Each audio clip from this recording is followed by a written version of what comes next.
Okay, welcome everyone. We are live here with AFSC, the American Friends Service Committee. Look at all my extraordinary colleagues here today.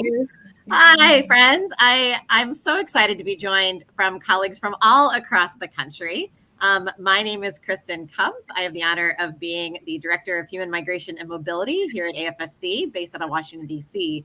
And I am joined with colleagues from New York, New Hampshire, and Colorado. So I'm first just going to toss it around to everyone to go ahead and introduce yourselves. Let's start with our extraordinary team from New Hampshire. Grace Ophelia, take it away. Who are you? Hey, everybody. My name is Grace Kendeke. I'm the program coordinator with the New Hampshire program, and I'm calling in from my home in Manchester. So good to be here. Hello, everyone. My name is Ophelia Burnett. I am the Healing Justice Organizer intern, and I'm calling in from our home office in Concord, New Hampshire. Thank you. How about Lewis? Hey everyone, I'm Lewis. I'm based in New York doing healing justice work and super excited to be in the presence of you all as we discuss this very important issue today. Thanks, Lewis. Jordan. Hello, everyone. My name is Jordan Garcia. I'm a Cancer and I like long walks on the beach, but I do live in Denver, Colorado, and I do immigrant rights organizing here in Denver. And it's great to see you all. Awesome. Thank you so much, Grace, Ophelia, Lewis, and Jordan. And thanks everyone for joining us today for another installment of AFSC Live here on Facebook. We are gathered here today because we are so excited and honored as part of the Healing Justice and Human Migration and Mobility Networks at AFSC to be joining together in our Free Them All campaign, and particularly right now for our Valentine's Days of Action. That this is a time where we have been part of this ongoing campaign for the last few years, and especially during the pandemic. And we've been calling for a lot of things. And I'm going to turn to my colleagues in a second to ask them sort of what does that mean? What does Free Them All mean? And why are we here together for this campaign? I want to just invite those of you who are joining us today, please start dropping questions in the chat. If you have any questions about us, about the Free Them All campaign, about the actions coming up this week in our Valentine's Days of Action, ways you can take action, please just let us know. And why don't you start by just sharing where you're from, folks in the chat.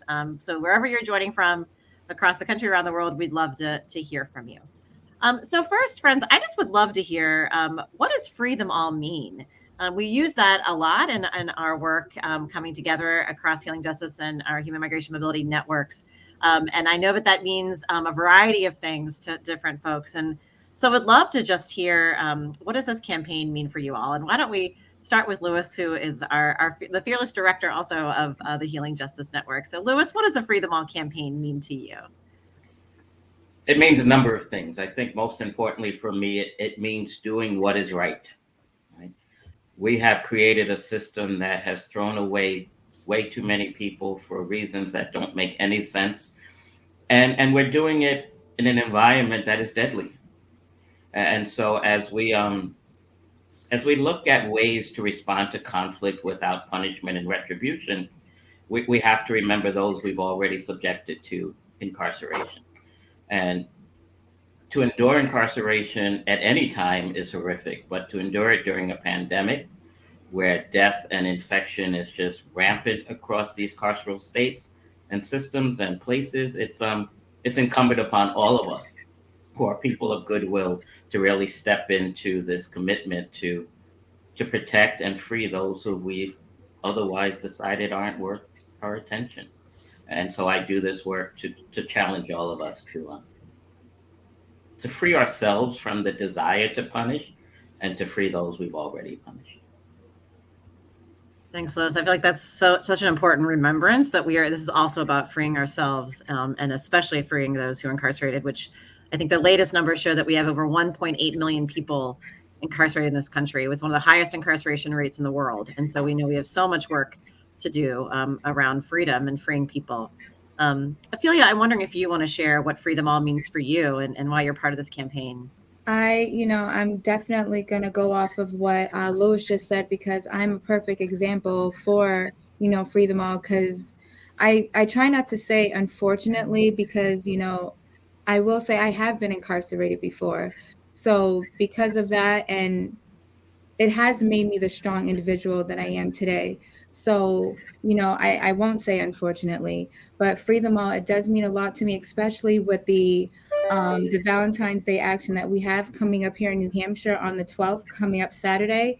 It means a lot to me because I know when I was incarcerated and knowing the fact that there were people out on the outside being supportive, coming in to visit, or even I've had friends that came and stood outside and held up signs. And that's kind of exactly what we're going to be doing for the Free Them All action on Saturday. We're going to have cards, big red hearts holding up with messages either from individuals on the inside or from their loved ones from the outside that we're going to be doing. So being a part of this organization, being a part of AFSC, it means a lot to me.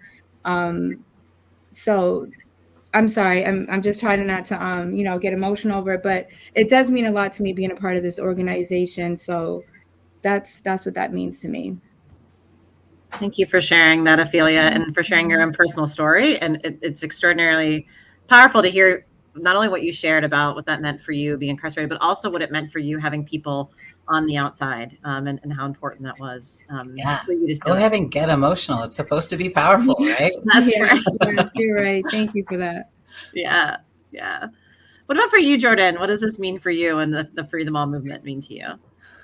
Oh, I mean, I think a couple of things come to mind. The first one that comes to mind is that we have to just start being really honest about the fact that incarceration does not keep us safe. Like people think what about, whatever, but you know what? Incarceration doesn't keep us safe. It hasn't kept us safe. It's not working. So let's just be plain about that. Let's just be honest about that. And the other thing that I think comes to mind for me when I'm talking about incarceration and the movement to free them all is that we don't want to keep perpetuating a cycle of trauma. Yeah. And it's not fair. It's not good. It's not a way for us to treat each other in humanity. It's not a way for us to think about what forgiveness is, think about what shame and guilt and all of those pieces are way more complex than a system of incarceration can even begin to approach. And so I do think about how, I do immigrant rights work. So the work that we're doing is about the folks who are in the immigration detention center, and our members are coming out of those detention centers, or their loved ones are coming out of those detention centers with traumatic experiences that makes it hard for them to parent. It makes them hard for them to show up for their kids in their school setting. It makes it, hard for them to show up as whole people in their relationships, and they engage in that healing and they take those next steps. But we shouldn't be putting people through traumatic experiences. That's not okay. It's not what we should be doing. So, yeah. Thank Yeah. you.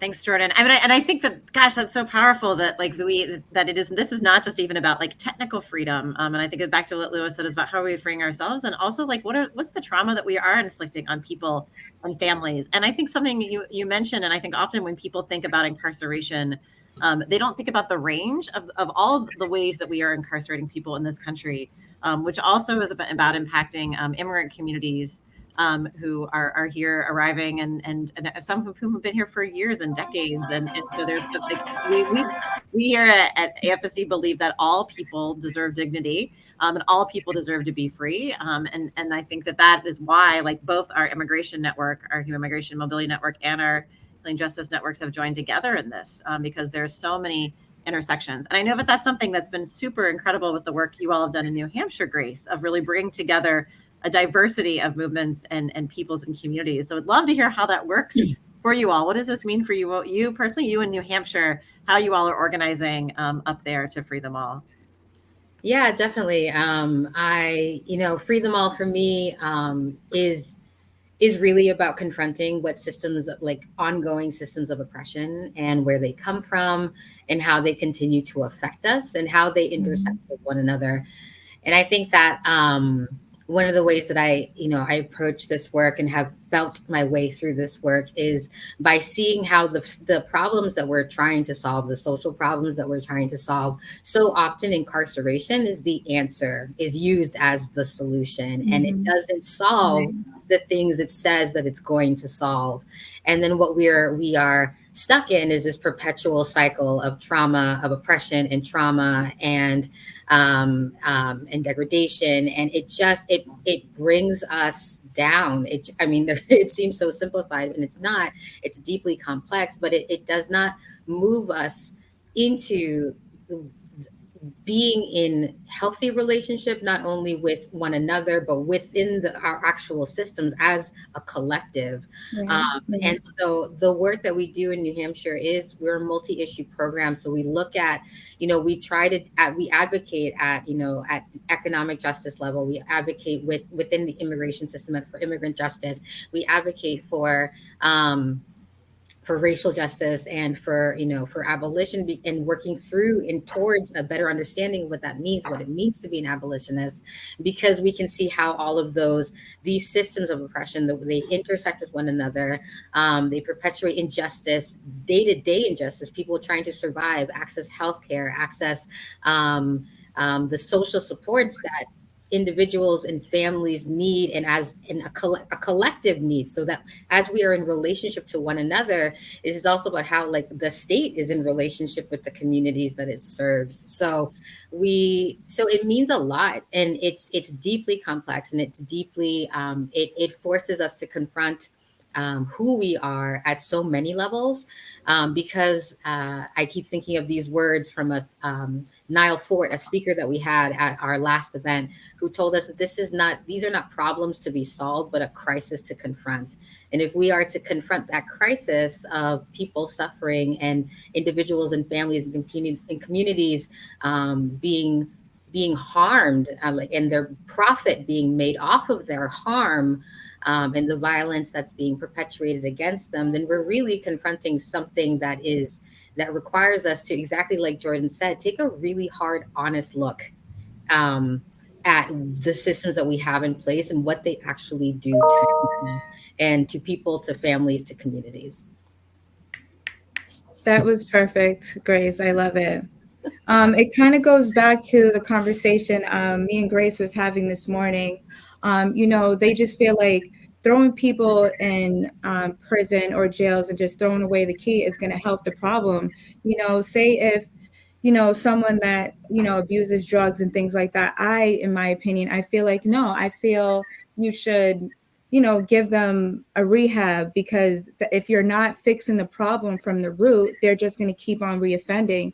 Or someone that maybe, I'm not saying, I don't know, someone that might have, did something wrong to a child or something like that. And, maybe there's an issue that they went through when they were younger, why they did something like that. So maybe mental health would be what they should be working on, not throwing them in prison, because that's not going to fix the problem. So I think we should, focus on what is the root of the problem. Why are these people acting like that? Why are these people doing these things, and not just throwing them in there and throwing away the key, because that's not going to help the issue. Yeah. Absolutely. Yes. I'm like, snaps, my colleagues are so amazing and incredible and smart. I just wanted to, Maria threw something in the comments about addressing the critical part of private corporations enjoying profit at the expense of human suffering. And I was absolutely. just about to say that. Absolutely. Too. It is not okay for corporations to be profiting from people's pain. It's not okay. At the prison level, at the immigration detention level, these corporations are booming right now, and they're taking home money based on our pain and suffering, and that's not okay. The GEO Corporation is here in Denver, Colorado, and it runs the GEO Immigrant Detention Center, and that corporation is seeing record profits. It's not okay. We need to be addressing that. We need to be talking about all of the other corporations that are sneaking in and taking over things like the phone calls, making it more difficult for us to stay in touch with our loved ones, taking over the commissary situations and making them more and more unjust. It's really messy. It's really bad. I'm sure that Lewis has more to say about that too. A whole lot. When you asked me the question, when you asked us the question, Kristen, about what Free Them All is and why we are engaged in this body of work, I often focus on those who are incarcerated and detained but I think someone lifted up the reach beyond, right? The impact on families. And it just reminds me, probably a month into the pandemic, a young man whose dad was incarcerated, Karan Benson, came to me and said, what am I going to do? I'm so afraid. I don't know what's going to happen to my dad. And that was 2 years ago, right? And luckily his dad was released, but I said, Karan, you've got to let the world know what's going on. You know, I can do it, AFSC can do it, but if we don't hear from the people who are really living the injustice in the moment, then the impact is lessened. And so Karan was willing to share his fear with us on a blog that maybe we can share in the chat, just to lift up the real truth about incarceration overall and during a pandemic. And as I said, that was 2 years ago. Last week, I got a call from a mom whose son has been incarcerated in Texas, and she shared the same fears. So, you know, it just reminds me that every day people are living a reality that is inhumane, right? I'm able to go get vaccinated. I'm able to shelter home. I'm able to protect myself and my family. But the system of incarceration and detention takes away all autonomy. And people are living in those environments with no ability to look out for themselves. And that's done in my name. That ain't cool, right? That's not who I think I am. And therefore, it's not what I think we should do. So I will continue to work along with my colleagues across AFSC and partners across the world to find a better way to respond to conflict that does not subject people to what we're doing now. That's so well said. Thank you for that, Louis, and the Louis. And the reminder of the stories of the. I mean, I think there's probably so many stories, and when I can continue to encourage folks who are watching and joining us today virtually to just drop in your own stories in the chat or links to your own resources, and as we support each other. And in a minute, I want to come back to this question of how do we support our loved ones, as Karina asked, in this depressed system. And Karina points out that, you know, where is the correctional piece of, like, where's the restoration? Like, how is the system, which we have already named, that is so corrupt and is making millions, if not billions of dollars for a variety of private companies on the backs and often on the trauma of people. And so I think this point of like what that you just said, Louis, of like, what can we be doing in this moment, that often it can feel incredibly overwhelming. And I think that for me, I feel like the only way that I can even begin to take a step forward in that is, and out of, you know, my own personal moments of being very close to the system is by doing it together, and doing it together with you all, and by doing it in community. And why for me the Free Them All movement is both personal and at the work that we do so important, because it is I think our best shot to continue to both like keep, you know, look, as you named, Louis, like, right, especially right now in this pandemic, there are real needs for folks who are incarcerated and detained, who are not getting access to the vaccines or boosters, who are having all sorts of situations. But really the goal is for release and the dismantling of these unjust systems as we move towards abolition into a different world, right? And so I'd love to first hear, all of you have extraordinary actions that you are either already have started doing. Colorado, I'd love to hear from you about, you just did an amazing action on Monday night and have a second thing happening on Friday. So would love to hear about the actions that you all have planned and how folks can join you virtually this week. So Jordan, what did you all just do this week? Sure. Thank you so much. Okay, so on Monday, we had a vigil at the detention center. I am in some ways happy to say, and in some ways unhappy to say, that it was our 13th year in a row doing a Love Knows No Borders, No Walls detention center vigil, which just really means that, like, we believe that our love can reach people inside those walls. We truly believe that. And so there's a couple of different goals for the vigil. One is to, you know, just really stand in solidarity with the people who are inside that detention center in unjust conditions, to raise awareness about the fact that it is there, because people don't know that it's there. And so they're not asking questions about the healthcare system that's inside, but we are. So we're asking those questions, we're raising that awareness. And third is to shut it down. We believe that we can shut down that facility. We believe that it will take time and it will take effort, but that we can, stop the practice of profiting from pain and shut that place down.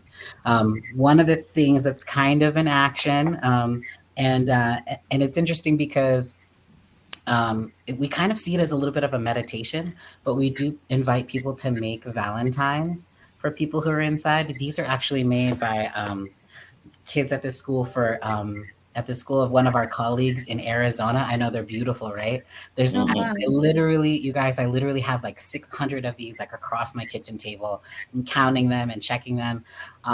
But honestly, it's amazing to have the Valentines, and it's amazing to give something from the heart to someone inside. But also, when people make Valentines together, they come together and they learn about the injustices that people are suffering inside these facilities. And that is powerful.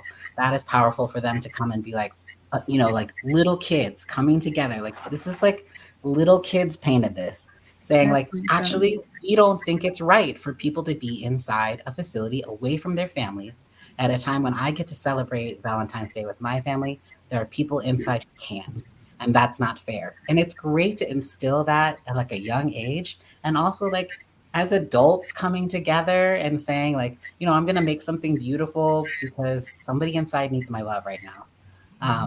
So we're going to deliver those on Friday, this coming Friday, and we'll live stream it. Bo's going to put it in the chat for you all, in the comment section for you all. But it is about taking action. It's about saying that like we have the power to say we don't want our tax dollars, like Louis is saying, we don't want our tax dollars to go to this kind of incarceration, to this kind of detention. It's not how we want to live our lives. It's not how we believe people should be treated. And so it's these Valentines are very symbolic, but they're a way for us to kind of take part in dismantling what this police state has brought us to. And there's always power in numbers, so that's awesome. That's so beautiful and powerful, Jordan. And I love like not only like what that will mean for the people who receive those Valentines, but like the extraordinary opportunity. I love it that kids, so many people are talking about like what is a better world we want to see, where people get to be with their families, where they don't have to be like live behind walls in the way that we are doing right now for, again, 1.8 million people in this country. Oh, that's so beautiful. Keep holding them up, Jordan. There's just so many. I have like so many. I should show you a shot of my kitchen table, but I won't. I love it. Feel free to drop a picture in the chat. And so, Ophelia, you already mentioned that you are also doing something around Valentine's Day. Yes, we are.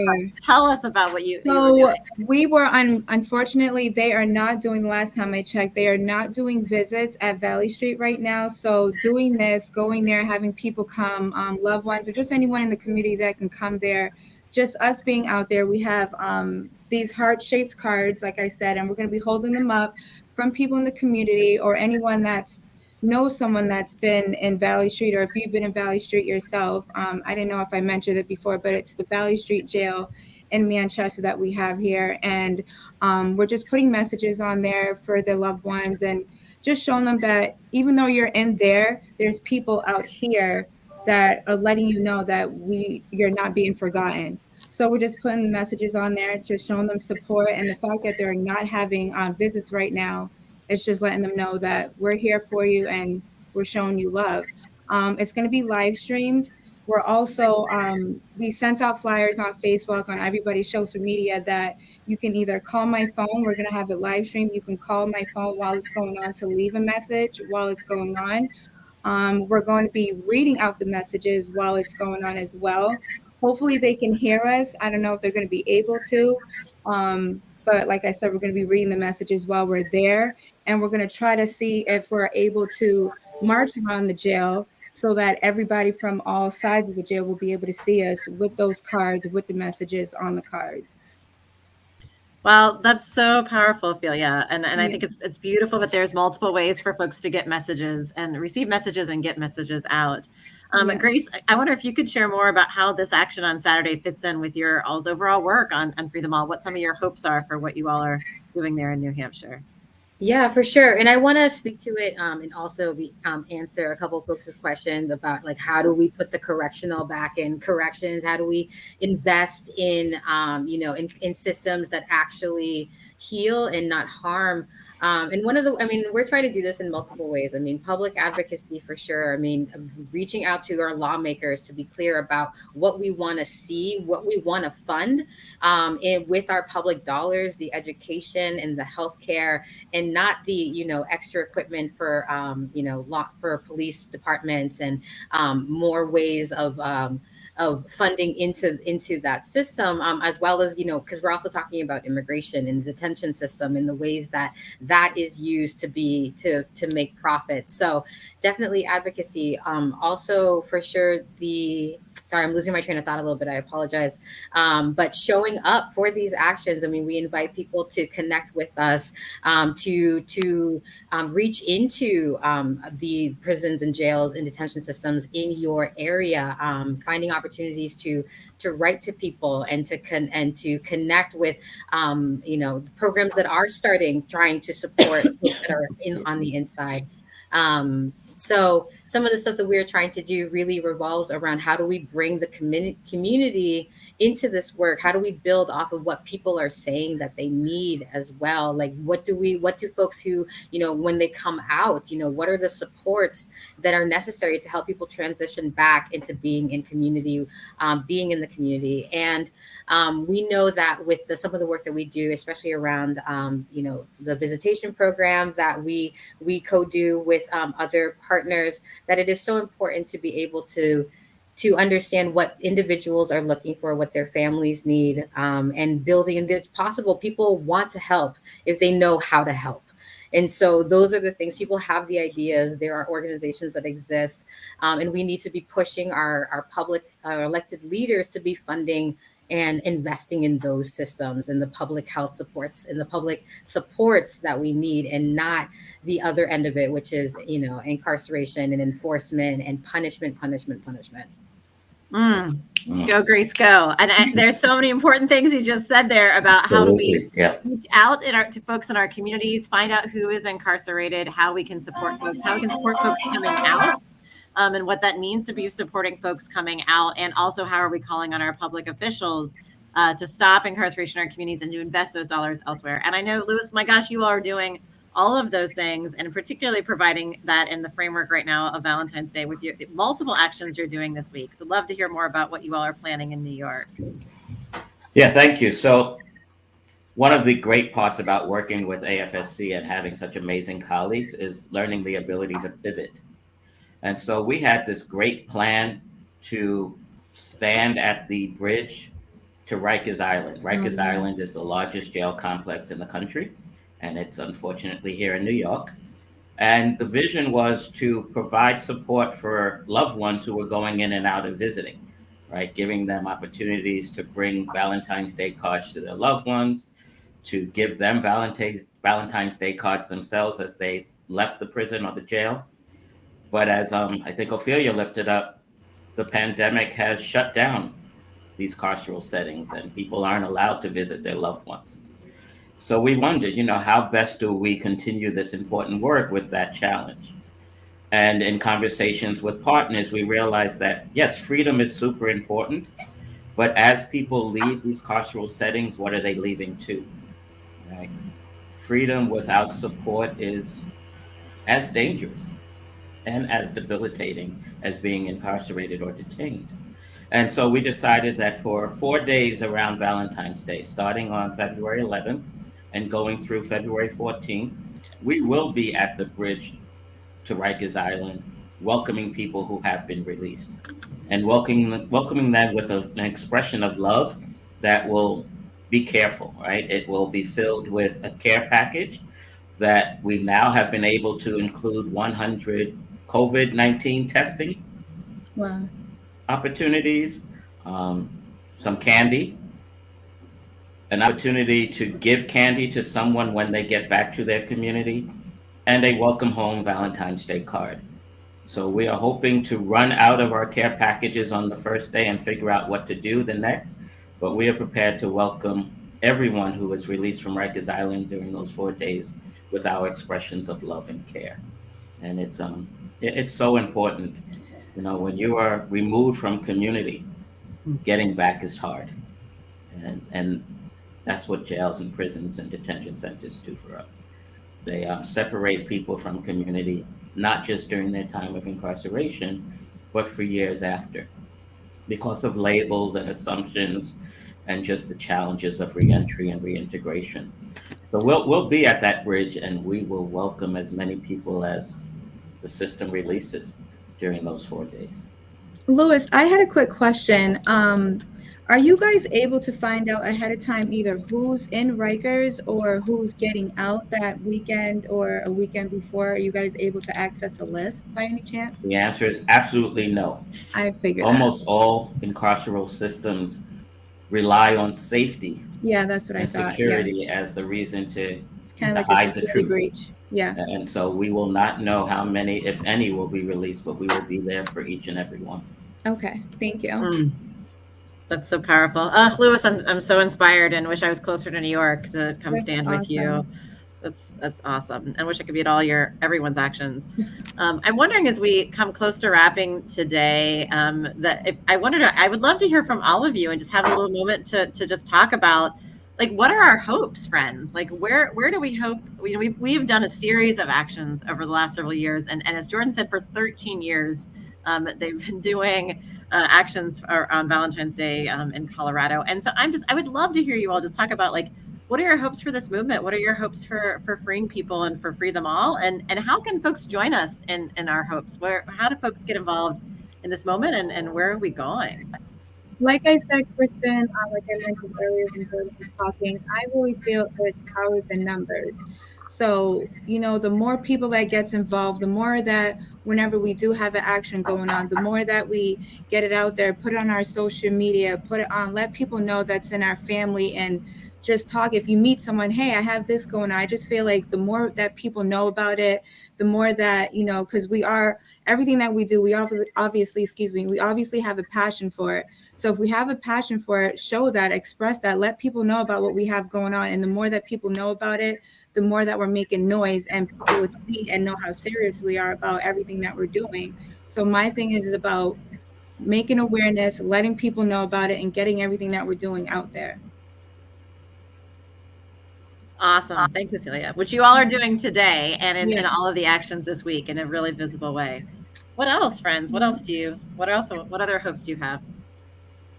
I hope that it opens the door a little bit wider so that we can really see what goes on inside these systems, that we can see why it is a problem. Because when we can put, whether we ourselves directly have the experience of incarceration or anyone that we know, or we do know someone, but perhaps it's not in this country, that we can open the door and shine a brighter light into this so that we can really see the underbelly. We can see the rot. We can see the trauma and the pain, and that it doesn't have to be this way, that we can challenge ourselves to say that it doesn't have to be this way because it wasn't always this way.